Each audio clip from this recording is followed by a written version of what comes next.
Do you live out here? Yes, we do. My husband and I moved here about 1.5 years ago, full-time. Now, are you related to the Egans at all? Well, yeah, I married it. He is the guy? Yeah. He So was the born Egan and raised Institute? here. Yeah, my husband's president of the Egan Institute. Oh, very cool. So, yeah, so we're very happy here. And the chamber called me to ask me to talk to you a little bit about what you do. So he runs the Egan Institute, and Right. what do you do exactly? I am a board-certified professional coach, and so I work with individuals and businesses who want to achieve their goals. Okay. So that's kind of who I am and what I do. How long have you been doing it? Well, I have probably been doing this all my life, but paid for it for the last 12 years. That's fantastic. And how did you find that this would be a career for you?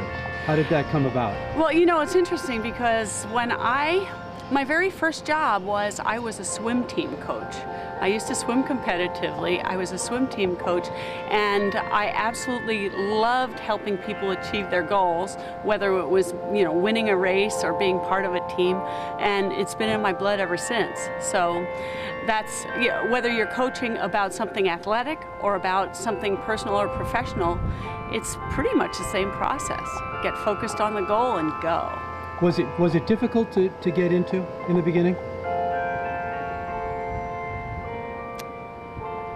It seems like it would be kind of tough to say, hey, listen, I'm a coach. What is that? You know, how many people use? It's not like going to the doctor. Okay. Coaching is a relatively new profession. It has actually come into its glory in the last 10 years. Prior to that, people would hire psychologists for some of the same kind of thing. But coaching is about going forward rather than going backward.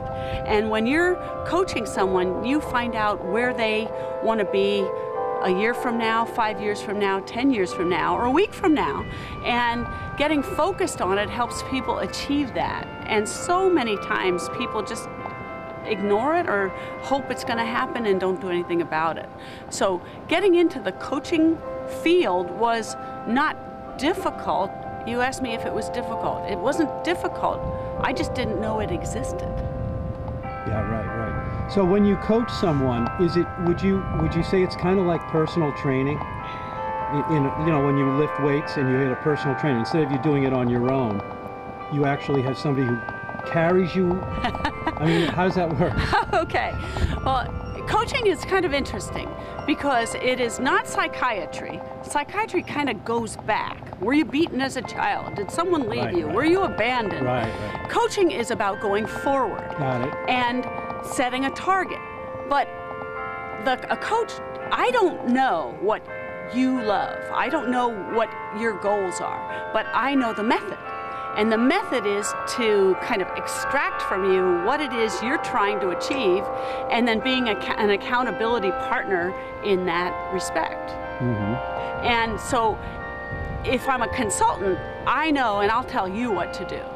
If I'm a coach, you're the expert in you, or you're the expert in your business. I partner with you to help you get where you want to go. And your success, and how do you judge your own success?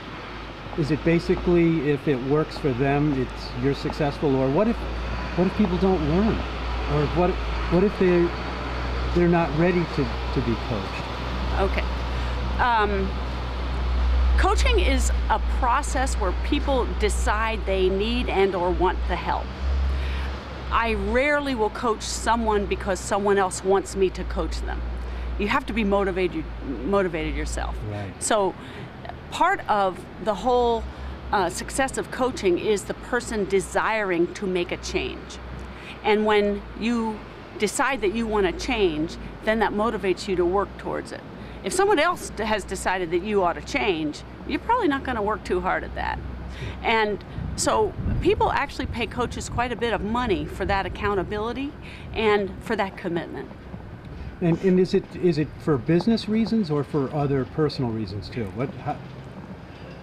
The interesting thing about coaching is a lot of times people will come to you because of a business reason. Yeah. Their business is failing, or they got passed over for a promotion, or they're not happy and in their situation at work, and what actually happens is you can't separate the person and the personal stuff from the professional stuff. So you actually coach the whole person and the whole situation, because if they're not happy at home, they probably are having that show up at work, or vice versa. So that can be an interesting part of the process. But most people will come to a coach because of an issue with business. And do they use you just for a finite particular time, or is it something that you keep coming back to with the same client all the time? Is it a relationship that grows, or can it be just a short-lived? Coaching is best when it's a long-term relationship, but I've had situations where I've coached people individually for 2 months on a specific issue. I have several clients who've been with me more than 10 years now, and I talk to them 2 or 3 times a month, and these people are just taking off in their careers, and they are just absolutely enjoying their lives to the fullest, and that's part of the reward for me, to be able to see that kind of thing. I would think that's the most important part. Yeah, it is. So it's a little bit all over the place. When I work with a client, I try to say, this is going to take a minimum of 3 months, expect at least 6, and then we'll go from there. Because when you're working on changing something about yourself or trying to achieve targets, it doesn't happen in just one session. And the reason it doesn't happen in one session is because you're probably having to break some habits, whether it's physical or mental habits, the way you think, the way you process things, the way you behave at work, and it just doesn't happen overnight. So it becomes a matter of trying to change the way you think about things, or trying to change the way you behave at work, and that takes a little bit of habit changing emphasis. And do you stress goals and achieving goals and then meeting them at certain times? Part of it? Sure. One of the most important parts of working with any client is helping them become clear on who they are, who they want to be, what they want to do, be, or have before they die, what they want to do, be, or have in the next week, actually. So once you've set the goal and it's something that's achievable, all of a sudden it gives it life, it gives it energy, rather than just sitting on the couch and wishing that you become a millionaire. Yeah, right, you know, right. You're not going to become a millionaire by just sitting on the couch. You got to do something about it. And you help that. Now, you're doing something with the chamber. Can you tell us about that? Yes, it's the beginning of the year. It's January, and we have 3 sets of goal planning workshops, and they are 1 hour, 1 week, where we'll give them kind of the science and the technique of actual goal setting, and come back 1 week later with the goals you've written down, with the questions you have, and then what we're going to do is work on putting those goals to life and getting them actually moving and developing some accountabilities. Oh, that's It's fantastic. awesome. It's now, fun. is this a new thing with the chamber? Have you done this before? I have not done this before. I've done a number of other seminars on various things with them, but this is a new one for them. Oh, that's very exciting. So do you know how many people are coming, or is it something that people can sign up for now? People can sign up for it. We're trying to keep it to a maximum of 10 so that people can work together and have it be a synergistic group.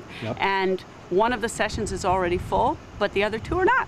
Okay, well, we're going to promote this a little bit and see if we can't help the chamber out. And I want to thank you so much for sharing what you do. Well, thank you very much. Interesting. I might have to call you. Well, I'd love it if you did. I mean, everybody could use it.